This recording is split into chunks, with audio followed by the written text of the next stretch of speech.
Mass I don't like it, I avoid, but mass likes me, I can't avoid എന്ന് പറഞ്ഞുകൊണ്ടാണ് രാജ്ബി ഷെട്ടിയും മമ്മൂക്കയും കൂടെ ഇന്ന് turbo cinema നമ്മുടെ മുന്നിലേക്ക് എത്തിച്ചിരിക്കുന്നത്. ഇന്ന് ഫസ്റ്റ് ഡേ ആണ് പടം ഇറങ്ങിയിട്ടുള്ളത്. ഞാൻ സെക്കൻഡ് ഷോ കാണാൻ എന്നെ കൊണ്ട് പറ്റി. അതുകൊണ്ട് പടത്തിനെ പറ്റിയുള്ള റിവ്യൂ ആണ് ഇന്നത്തെ ഞാൻ ഈ വീഡിയോ കൂടെ പറയാൻ പോകുന്നത്. എൻ്റെ ഒപ്പീനിയൻ ആണ്, പേഴ്സണൽ ഒപ്പീനിയൻ. അപ്പോൾ ലെറ്റ്സ് ബിഗിൻ. നമുക്ക് പടത്തിന് തുടക്കം വെച്ച് തന്നെ തുടങ്ങാം. പടം തുടങ്ങി ഞാൻ ചെറിയപ്പോൾ ഒരു 5 മിനിറ്റ് ലേറ്റായി. തുടക്കത്തിൽ എന്താ സംഭവിച്ചതറിയില്ല. ഞാൻ ചെന്ന് ഇരുന്നപ്പോൾ തന്നെ ടൈറ്റിൽ കാർഡ് ആയിരുന്നു. അങ്ങനെ ടൈറ്റിൽ കാർഡായി, പടം തുടങ്ങി. ഫസ്റ്റ് ഒരു ഫൈറ്റ് ഉണ്ടായിരുന്നു.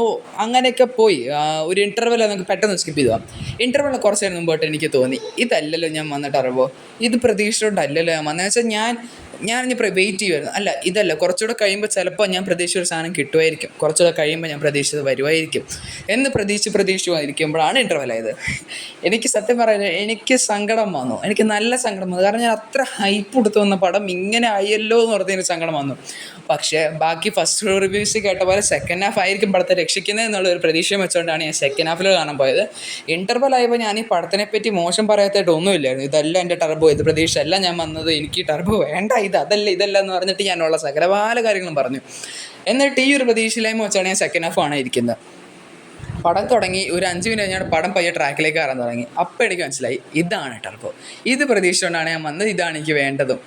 അങ്ങനെ പടം തുടങ്ങി കുറച്ച് നീങ്ങി രാജ്ബി ഷെട്ടി വന്നപ്പോൾ മോനെ എനിക്ക് പുള്ളിക്കാരൻ വന്നു. ഒരു 5 മിനിറ്റ് കഴിയുമ്പോഴേ മനസ്സിലായി ഇയാളിത് പൊളിക്കും, ഇയാളിത് സൂപ്പറായിട്ട് ഹാൻഡിൽ ചെയ്യുമെന്ന്. അങ്ങനെ ആ പടം ത്രൂ ഔട്ട് രാജ്ബി ഷെട്ടി അങ്ങോട്ട് പൊളിച്ചടുത്തിട്ടുണ്ട്. കാരണം അത്ര കിടിലുമായിട്ട് പുള്ളിക്കാരൻ അഭിനയിച്ചിട്ടുണ്ട്. ഒരു പെർഫെക്റ്റ് റോൾ തന്നെയായിരുന്നു. മമ്മൂക്കൊക്കെ ഉണ്ടായിരുന്നു. മമ്മൂക്കൻ്റെ സ്ഥിരം സ്വാഗ് സാധനങ്ങൾ. ഈ പടത്തിൽ നിങ്ങൾ മമ്മൂക്കേൻ്റെ എന്താ പറയുക, മറ്റേ മാസ് ഡയലോഗ്, മാസ് സീനൊക്കെ പ്രതീക്ഷിച്ച് വരുവാണെങ്കിൽ അങ്ങനെയല്ല. മാസ് ഡയലോഗൊന്നും അല്ല, എന്നാലും അവരെടുത്ത് വെച്ചെങ്കിൽ രസം. ഇവരുടെ രണ്ടുപേരുടെ മാസും അതൊക്കെയാണ് രസം. അങ്ങനെ പോയി. ഒരു പടത്തിന് മുമ്പ് ഒരു ചേസ് ഉണ്ടായിരുന്നു മോനെ. ഒരു സിനിമാറ്റോഗ്രാഫറും പടത്തിന് മ്യൂസിക് പ്രൊഡ്യൂസറും ഡയറക്ടറും അഭിനേതാക്കളും എല്ലാം കൂടി ഒരുമിച്ച് വരുമ്പോൾ കിട്ടുന്നൊരു സാധനമായിരുന്നു ആ ചേസ്. കിഡിലുമായിട്ട് അതിൻ്റെ ആ ക്രിസ്റ്റോ സേവിയറുടെ മ്യൂസിക്കും സിനിമാറ്റോഗ്രാഫിയും കൂടെ വന്നപ്പോൾ മോനെ എനിക്ക് ആ ചേച്ചി നല്ലപോലെ വർക്കൗട്ടായിട്ട് കുറേ സിനിമകൾ ആ ചേച്ചിക്ക് വർക്കൗട്ടായി. അങ്ങനെ നിന്നപ്പോഴാണ് പിന്നെ ഒരു ഫൈറ്റ് വന്നു. ഞാൻ ശരിക്കും ഇത് ക്ലൈമാക്സ് എന്ന് പ്രതീക്ഷിച്ചില്ല. ഞാൻ വന്നിട്ട് പെട്ടെന്ന് പടം സെക്കൻഡ് ഹാഫ് ബും എന്ന് പറഞ്ഞ് പോയ പോലെയായിരുന്നു. ക്ലൈമാക്സ് ഫൈറ്റും ഒട്ടും പിന്നോട്ടല്ല. കാര്യം പറഞ്ഞ് ഇടയ്ക്ക് ഇച്ചിരി എന്താ പറയുക, നമുക്ക് വിശ്വസിക്കും ഇത് മമ്മൂക്കേനെ പറ്റില്ല, മമ്മൂക്കേനെ കയറി തൂക്കി തൊഴിപ്പിക്കുന്നതെന്നൊക്കെ നമുക്ക് കണ്ടാൽ മനസ്സിലാവുന്ന സീനുകളുണ്ടെങ്കിലും എന്നാലും എന്താ പറയുക, ഇഷ്ടപ്പെട്ടു. എടുത്ത ദിവസം രീതി കാരണം ഇഷ്ടപ്പെട്ടു. ഈ പടം എല്ലാവർക്കും വർക്കൗട്ട് ആകുമോ എന്ന് എനിക്കറിയില്ല. കാരണം ചിലവർക്ക് ചിലപ്പോൾ ഇത് വർക്കൗട്ട് ആയിരുന്നിരിക്കില്ല. ഈ പടം കാണുമ്പോൾ എനിക്ക് മെയിനായിട്ട് 2 എക്സ്പെക്റ്റേഷൻ ആയിരുന്നു. മമ്മൂട്ടി കമ്പനി, പിന്നെ നമ്മുടെ മിഥു മാനുവൽ തോമസ് റൈറ്റിംഗ് ചെയ്തേക്കുന്നു, പിന്നെ ഓഫ്കോഴ്സ് രാജ്ബി ഷെട്ടി ഉണ്ട്, ക്രിസ്റ്റോ സേവിയറുടെ മ്യൂസിക് ഉണ്ട്. ഇതൊക്കെ പ്രതീക്ഷിച്ചുകൊണ്ടാണ് ഞാൻ പടം കാണാൻ പോയത്. എല്ലാവരും എന്നെ സാറ്റിസ്ഫൈ ചെയ്തു almost, except for Mithu Manuel Thomas.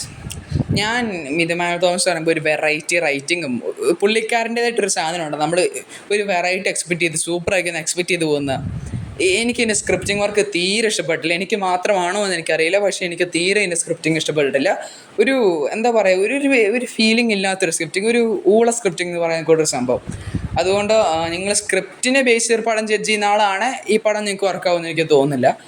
പക്ഷേ എടുത്തു വച്ചേക്കുന്ന രീതിയും ബാക്കി എല്ലാ കാര്യങ്ങളും തന്നെ പടം എനിക്കിഷ്ടപ്പെട്ടിട്ടുണ്ട്. ഫസ്റ്റ് ഹാഫ് വളരെ ആവറേജ്, സെക്കൻഡ് ഹാഫ് കൊള്ളാം. ഈ പടത്തിൽ വേറെ എനിക്കൊരു പരാജയമായിട്ട് തോന്നിയെന്ന് പറഞ്ഞാൽ എൻ്റെ ഒരു തെലുഗു സ്റ്റൈൽ ഓഫ് ഫൈറ്റിംഗ് ആണ്. എന്നുവെച്ചാൽ ഒരു മമ്മൂക്ക എഴുന്നേക്കുന്നു, കസേര തൊഴിക്കുമ്പോഴേ അവിടെ നിന്ന് 4 ആൾക്കാരുടെ മേത്ത് ഇടിക്കുന്നു, അവർ പറന്നു പോകുന്നു എന്ന് വേണ്ട ഇതുകൂട്ട് സംഭവങ്ങളൊക്കെ എന്തിനാഡ് ചെയ്ത് ഇത്രയും മാസിൻ്റെ ആവശ്യം ഉണ്ടോ എന്ന് ഞാൻ ആലോചിച്ചു.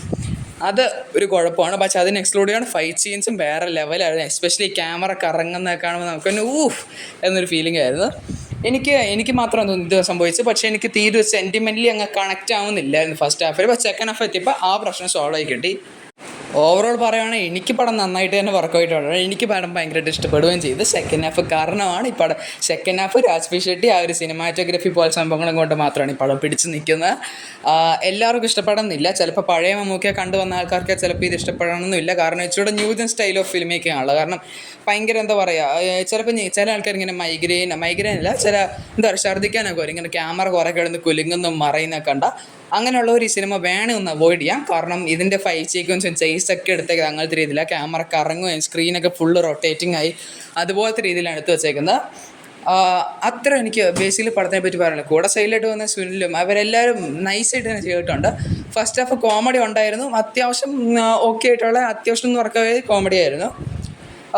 ഞങ്ങൾക്ക് ഈ പടം കാണുമ്പോൾ ഞാൻ റെക്കമെൻഡ് ചെയ്യുമോ എന്ന് ചോദിച്ചാൽ ഞാൻ റെക്കമെൻഡ് ചെയ്യും. സത്യം പറഞ്ഞു ഞാൻ റെക്കമെൻഡ് ചെയ്യും. പക്ഷേ നിങ്ങൾ പഴയൊരു പ്രായമല്ല, ഒരു 40-50 വയസ്സുള്ള ആൾക്കാരാണ് ചിലപ്പോൾ ഈ പടം വർക്ക് ചെയ്യാനിരിക്കുന്നത്. ഇച്ചിരി കൂടെ ഒരു ന്യൂസ് പിള്ളേർക്കുള്ള പടമായിട്ടാണ് എനിക്ക് തോന്നിയത്.